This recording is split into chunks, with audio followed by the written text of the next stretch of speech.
Bismillahirrahmanirrahim. Assalamualaikum warahmatullahi taala wabarakatuh. Berjumpa lagi kita dalam mata pelajaran Pendidikan Islam Prasekolah Bijak SK Bandar Tinam. Baiklah, pada pagi ini kita akan belajar dalam bidang akidah. Kita akan belajar tajuk mengenal Allah. Baiklah anak-anak, hari ini kita akan belajar mengenal Allah. Dah bersedia semua? Alhamdulillah kalau dah bersedia. Seperti biasa, sebelum kita memulakan pelajaran kita pada pagi ini, kita mulakan dahulu dengan doa belajar.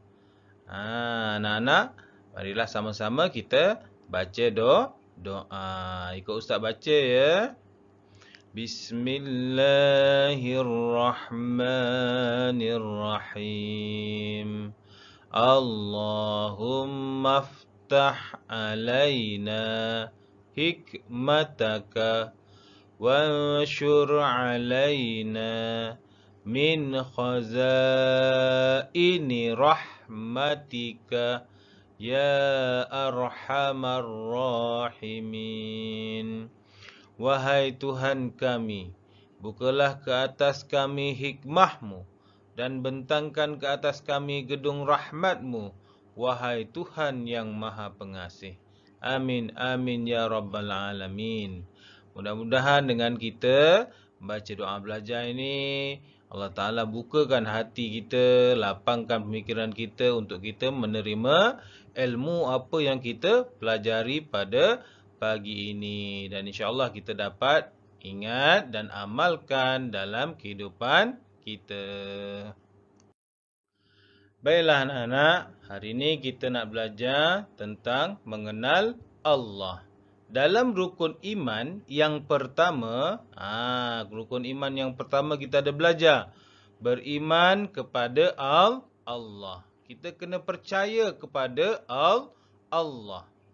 Sebagai seorang Islam, sebagai seorang Muslim, maka wajiblah kita percaya kepada Allah. Dan kita kena percaya bahawa Allah itu wujud. Apa tu wujud? Allah itu ada. Kita kena yakin Allah itu ada. Walaupun kita tak nampak. Tapi Allah itu ada. Apa bukti dia Ustaz? Allah tu ada. Saya tak nampak pun. Jadi apa bukti dia? Okay, kita tengok gambar yang ni dulu. Ni gambar apa ni? Gambar apa? Rumah. Bagus anak-anak sekalian. Jadi Ustaz nak tanya, siapa yang buat rumah ni? Siapa? Pandai, betul. Tukang yang buat rumah lah. Kontraktor ataupun tukang. Kalau rumah kampung ni, tukang yang buat. Tukang kayu yang buat.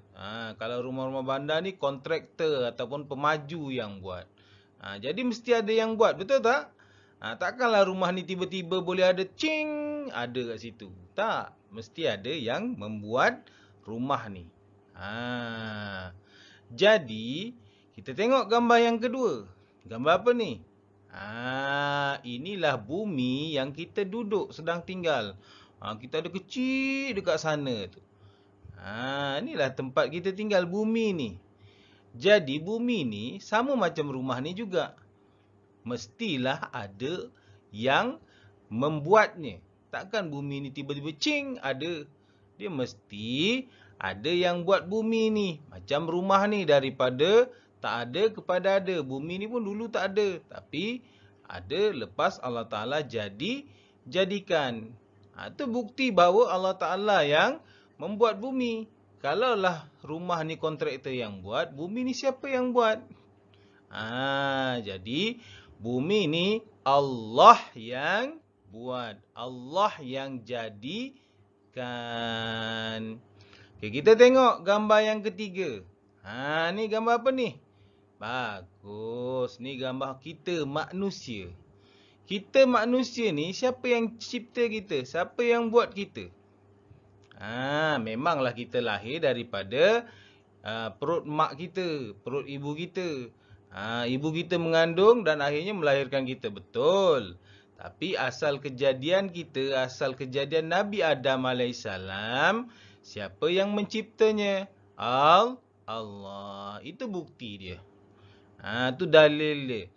Jadi Allah tu wujud kerana apa? Kerana Allah yang menjadikan bumi ini dan Allah yang menjadikan kita manusia. Sebagaimana manusia mencipta rumah, mesti ada yang buat. Sama juga bumi ni ada yang buat, kita pun ada yang buat, iaitu Allah Subhanahu Wa Taala. Jadi Allah tu ada ke tak ada?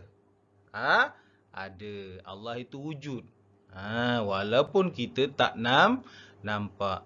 Ustaz, habis macam mana kita nak percaya benda yang kita tak nampak, Ustaz? Kita nak percaya macam mana? Ada yang tanya kan? Baiklah, Ustaz bagi tanya ni. Dia tanya kena jawab dengan tanyalah. Angin kita nampak tak angin? Nampak tak angin? Anak-anak nampak tak angin? Tak, kita tak boleh nampak angin, kita boleh rasa. Tengok. Ada kipas angin dekat atas ni kita. Rasa ada angin. Rasa ada angin. Kita dapat rasa. Tapi kita nampak tak angin tu? Tak nampak. Kalau kita nampak pokok goyang, pokok goyang, pokok tu hebat goyang. Kita nampak tak angin yang tiup pokok tu? Tak nampak. Begitu juga kalau angin yang Allah jadikan tu pun kita tak boleh nampak, apalagi Allah. Jadi kat situ kita kena percaya kepada perkara-perkara sam'iyat, benda-benda yang kita dengar. Macam kewujudan Allah. Memang kita tak nampak, tapi Allah itu ada. Satu hari nanti kita akan dapat melihat Allah dekat mana? Dekat akhirat nanti, dekat dalam syurga. Kalau kita masuk syurga nanti, maka kita akan dapat melihat Allah Subhanahu Wa Taala. Boleh faham? Boleh faham jadi kita kena percaya bahawa Allah Taala itu wujud. Okey anak-anak, tadi Ustaz dah cakap dah bahawa Allah Ta'ala yang menjadikan bumi ini, Allah yang menjadikan kita manusia. Jadi kita tengok apa lagi ciptaan Allah. Kita nak kenal, nak tahu apa dia ciptaan Allah. Yang pertama kita nampak gambar apa ni? Pandai, matahari. Betul jawapan tu. Matahari. Apa yang ada di langit? Matahari, bulan, bintang, awan, apa lagi? Planet, apa lagi? Semua tu adalah ciptaan Allah. Allah yang menciptanya. Tak ada manusia yang boleh buat benda tu semua melainkan Allah. Okey. Kemudian kita tengok gambar yang kedua. Selain apa yang ada di langit, apa lagi Allah Ta'ala jadikan? Ni, apa dia ni? Pokok. Bagus. Pokok, betul pokok. Jadi Allah juga mencipta tumbuh-tumbuhan. Segala jenis tumbuh-tumbuhan. Pokok semua Allah yang jadikan. Pokok bunga, pokok buah-buahan, rumput, lalang, padi, semua jenis tumbuh-tumbuhan tu adalah ciptaan Allah. Buah yang kita makan, buah tu hasil daripada ciptaan Allah lah. Sayur yang kita makan, semua adalah Allah yang jadikan. Kalau kita lihat daripada sebatang pokok, tengok gambar pokok ni. Betapa besarnya kuasa Allah SWT itu, kita tengok pada sebatang pokok ni contohnya. Kita tengok batang dia warna apa? Batang dia warna apa ni? Warna coklat. Dia punya daun warna apa? Warna hijau. Macam mana daripada pokok ni datang daripada satu biji benih, tapi mengeluarkan pokok yang berwarna-warni. Maksudnya batang dia warna lain, daun dia warna hijau. Daun dia kalau dah kering, dah mati warna lain. Dia ada keluar buah. Nanti dia nak keluar buah, dia keluar bunga dulu. Itu macam mana pelik. Kalau kita fikir secara rasional, susahnya. Sebab tu bukan kita, bukan manusia yang cipta pokok ni. Allah yang mencipta. Sebab tu dia warna dahan dia lain, daun dia lain. Nanti bila dia nak berbuah, dia ada keluar bunga. Macam mana daripada bunga tu nanti keluar jadi buah. Tu kalau kita fikir, itulah kebesaran Allah Subhanahu Wa Taala. Dia menciptakan, tengok pokok. Bayangkan, pokok bunga ada berapa banyak warna anak-anak? Banyak kan? Bunga matahari warna kuning ataupun warna oranye. Bunga mawar, bunga ros warna merah. Bunga raya warna merah. Bunga orkid ada warna putih, ada warna ungu, ada warna sebagainya. Berwarna-warni. Macam mana Allah Ta'ala boleh jadikan semua itu? Itulah kekuasaan Allah Subhanahu Wa Taala yang tidak boleh dicipta oleh manusia. Hebat macam mana pun teknologi manusia tak mampu nak mencipta tumbuh-tumbuhan. Okey, kita tengok. Dan yang ketiga kita tengok. Ni, apa ni? Kucing ataupun haiwan. Segala jenis haiwan yang ada kat muka bumi ini Allah jadikan daripada sekecil-kecil binatang. Apa binatang paling kecil? Serangga, semut, kutu kat kepala, kat rambut kan. Hama dan sebagainya yang paling sekecil-kecil. Bahkan contoh macam virus, bakteria dan sebagainya, sekecil kita tak boleh nampak. Itu Allah jadikan sehingga sebesar-besar binatang. Apa binatang paling besar? Apa dia? Betul, gajah. Gajah betul. Tapi yang paling, kalau di daratan, apa yang paling besar? Gajah ataupun badak. Badak sumbu dengan gajah mana lagi besar? Antara dua itulah. Tapi kalau kita belajar, gajah adalah haiwan paling besar di darat. Kalau di air, siapa paling besar? Daripada jenis udang, ikan bilis, macam-macam semua haiwan-haiwan kat laut tu, yang paling besar apa? Ikan paus. Ikan paus yang paling besar dekat laut. Gajah paling besar dekat darat. Kita tengok betapa hebatnya Allah Ta'ala menciptakan pelbagai jenis haiwan dekat muka bumi ini. Manusia boleh cipta tak haiwan?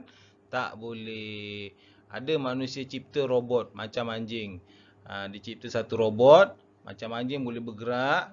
Tapi dia tidak boleh bergerak secara sendirinya. Dia masih diprogram, dikawal. Kalau nak bergerak sendiri, dia masih tak boleh. Jadi, manusia secanggih macam mana pun kehidupan dia, teknologi dia, manusia, dia tak akan dapat sama mencipta sekali satu jenis haiwan yang sama macam Allah Ta'ala jadikan. Jadi, kita sebagai manusia, sebagai hamba Allah, kena beriman dan percaya apabila kita melihat semua ciptaan Allah ini, betapa hebatnya Allah Subhanahu Wa Taala. Macam mana Allah Ta'ala boleh jadikan siang dengan malam. Pagi sampai petang siang. Lepas tu mula maghrib sampai subuh malam gelap. Macam mana boleh berlaku benda tu? Itulah kehebatan Allah Subhanahu Wa Taala. Dia putarkan bumi dekat paksi dia. Bumi ni, kat sini kita contoh kita duduk dekat sini. Ada bulatan ni, kita duduk kat belah sini bumi ni. Ini matahari. Jadi siang kita. Bila kita pusing ke belakang, kita nampak tak matahari? Tak nampak. Kita gelap. Itu waktu malam. Sebab bumi berpusing. Jadi kita ada dekat tempat sini waktu malam. Matahari kat belah sini. Kita dekat belakang dia. Itu waktu malam. Itu kejadian siang dan malam. Jadi hebat tak Allah SWT anak-anak? Hebat. Jadi kita sebagai hamba Allah kena beriman kepada Allah dan yakin bahawa Allah SWT itu maha berkuasa dan Allah Ta'ala itu ada dan wujud. Okey baik anak-anak. Tadi kita dah tengok apa dia ciptaan Allah SWT dekat muka bumi ini. Haiwan, tumbuhan, matahari, dan segala apa yang ada di langit, apa yang ada di bumi, semua Allah Ta'ala jadikan. Sekarang kita tengok ciptaan manusia pula. Kita ni manusia cipta apa? Manusia mencipta juga. Allah Ta'ala bagi kita akal untuk berfikir. Akhirnya kita dapat mencipta sesuatu untuk memudahkan kehidupan kita. Kita tengok. Manusia mencipta apa? Pakaian. Yang kita pakai baju ni, ni ciptaan manusia. Tapi asalnya nak buat baju ni daripada apa? Baju kalau ada kain tu dia diperbuat daripada kapas. Kapas tu daripada apa? Pokok. Pokok tu daripada apa? Daripada pokok lah. Siapa yang jadikan pokok? Allah Ta'ala. Memang asalnya Allah Ta'ala yang jadikan pokok. Tapi manusia menggunakan kemahiran yang dia ada daripada akal fikiran yang Allah Ta'ala berikan. Dapatlah buat daripada kapas tu jadi baju pakaian untuk menutupi tubuh badan kita. Tak adalah kita tak pakai baju. Macam haiwan. Haiwan tak pakai baju. Tak apa. Dia haiwan. Kita manusia ada perasaan malu. Jadi, kita ciptalah pakaian untuk kita gunakan. Kemudian kita tengok gambar yang kedua. Apa? Kenderaan. Manusia menciptakan kenderaan untuk kemudahan pergerakan. Contoh, cipta basikal untuk mudah kita pergi ke kedai, cipta motor, cipta kereta, cipta kapal terbang, kapal laut, lori dan sebagainya. Semua ni dicipta oleh manusia untuk kemudahan pengangkutan. Kita nak ke mana untuk bergerak ke mana-mana. Kerana kita terbatas. Nak jalan kaki daripada Keluang pergi Johor Bahru, berapa lama nak sampai kalau tak ada kereta, tak ada motor. Jadi manusia ciptakan kenderaan bermula daripada basikal, akhirnya jadi motor, jadi kereta dan sebagainya untuk memudahkan kita bergerak.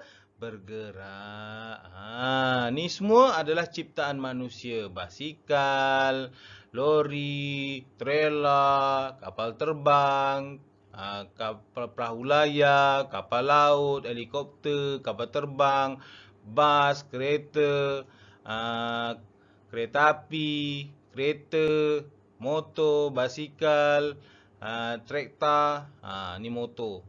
Jadi, ni semua adalah ciptaan manusia. Semakin berkembang. Dulu, kita bermula dengan basikal, akhirnya jadi motor. Sekarang dah pelbagai jenis motor dah. Kemudian kereta, asal kereta tu dengan gunakan wap dulu bergerak. Sekarang dah makin canggih, guna minyak dan petrol dan sebagainya. Okey. Selain daripada tu, apa tadi? Kita tengok gambar ketiga. Apa dia yang manusia ciptakan? Apa yang ada dekat rumah kita? Kita tengok ni perabot-perabot rumah, hiasan, rak buku. Semua ni adalah ciptaan manusia. Kenapa? Untuk kemudahan kita hidup. Untuk keselesaan kita hidup. Boleh tak kita hidup tanpa ada kursi meja dekat rumah? Boleh. Selagi mana kita boleh makan, kita boleh hidup. Tapi selesa tak? Tak selesa lah. Nak duduk di mana? Nak tidur di mana kalau tak ada katil? Nak tinggal di mana kalau tak ada rumah? Jadi, semua tu dicipta oleh manusia untuk perlindungan dan keselesaan. Jadi, kita adalah rumah untuk berteduh. Kita buat rumah. Duduk dekat rumah tu. Tu kita yang buat. Manusia yang buat rumah untuk sebagai tempat berteduh. Kelengkapan rumah. Meja makan. Kalau tak ada meja makan, boleh je bersila kat bawah. Tapi mungkin nak keselesaan, ada meja makan. Beli meja makan. Kursi dekat depan. TV ni. TV dan sebagainya. Itu adalah ciptaan manusia untuk keselesaan hidup kita. Boleh faham Yang mana selain daripada yang tadi tu, tumbuh-tumbuhan, haiwan dan juga selain matahari dan sebagainya, ciptaan Allah, maka benda-benda ni adalah ciptaan manusia. Anak-anak kena pandai bezakan yang mana satu ciptaan Allah, yang mana satu ciptaan manusia. Ustaz bagi satu contoh. Batu. Batu ciptaan siapa? Siapa yang cipta batu? Siapa tahu? Batu ni siapa yang cipta batu ni? Manusia ke? Ataupun Allah yang ciptakan batu? Batu Allah yang jadikan. Tapi kalau batu yang buat dinding rumah, batu bata tu manusia yang buat daripada hasil tanah merah ataupun pasir yang dimampatkan. Tapi kalau batu sungai, batu asal yang kita jumpa tu, itu memang Allah yang jadikan. Baiklah anak-anak, tadi Ustaz dah terangkan tentang beriman kepada Allah. Allah itu ada. Apa bukti Allah Ta'ala ada? Ustaz dah terangkan adanya alam ini, adanya manusia kita ni. Allah yang jadikan dunia ni, Allah yang jadikan tu bukti bahawa Allah Ta'ala itu ada. Tumbuh-tumbuhan tu Allah yang jadikan. Haiwan-haiwan tu Allah yang jadikan. Matahari, bintang semua Allah yang jadikan. Dan apa dia barang-barang yang manusia ciptakan. Ustaz dah terangkan. Anak-anak pun dah kenal. Jadi, tugasan untuk hari ini, Ustaz nak anak-anak warnakan. Yang ini, muka surat pertama ni, ada ke atas tu.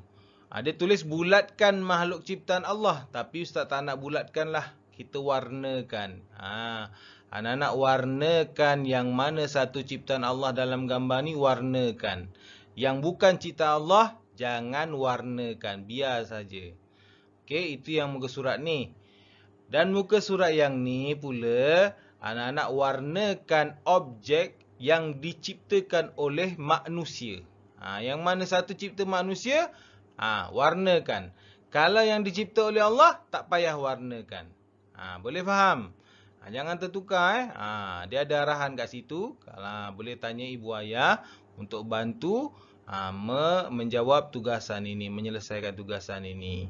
Okey, bila dah selesai, ambil gambar hasil tugasan anak-anak dan hantar kepada ustaz untuk ustaz nilai pemahaman anak-anak tentang pembelajaran kita pada pagi ini, iaitu bawah tajuk mengenal Allah.